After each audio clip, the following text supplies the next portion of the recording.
বন্ধুরা, যা গরম পড়েছে, এই গরমে কি করব ভাবছি একটুখানি ডাটা পোস্ত করব।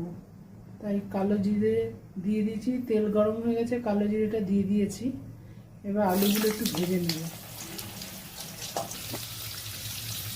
একটু নুন দিয়ে দিই, সামান্য, পরে নুন দেবো। নুন দিয়ে ভাজা করে তারপরে একটু ভাজা ভাজা অল্প হয়ে গেছে, এবার জল ঢেলে দেবো। ডাটা আলুটা সেদ্ধ হলে তারপরে পোস্ত দেবো। বেশি জল দেবো না, এইটুকুনি। সেদ্ধ হয়ে গেছে, এবার একটু সামান্য মিষ্টি দেবো। আমি সব কিছুর মধ্যে একটু মিষ্টি দিই, সামান্য একটু মিষ্টি দিলাম।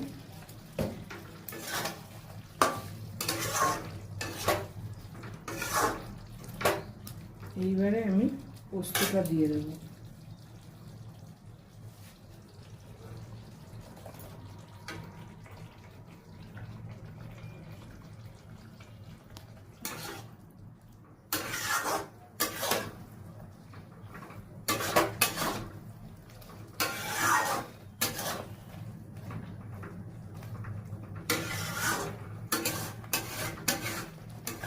আলুগুলো একটু ঘেটে দিয়েছি। কেন দিয়েছি?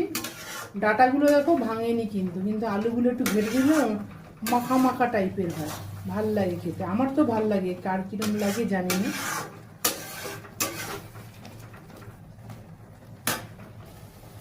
এই যে বোল ধোয়া জলটা দিয়ে দিলাম মিক্সি।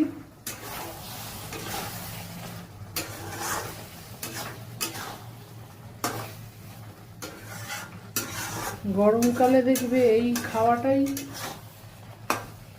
ভালো লাগে খেতে, আমার তো ভালো লাগে।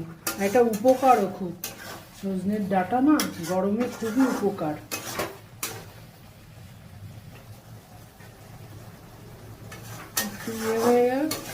এবার একটুখানি কাঁচা সর্ষের তেল ছড়িয়ে দেব।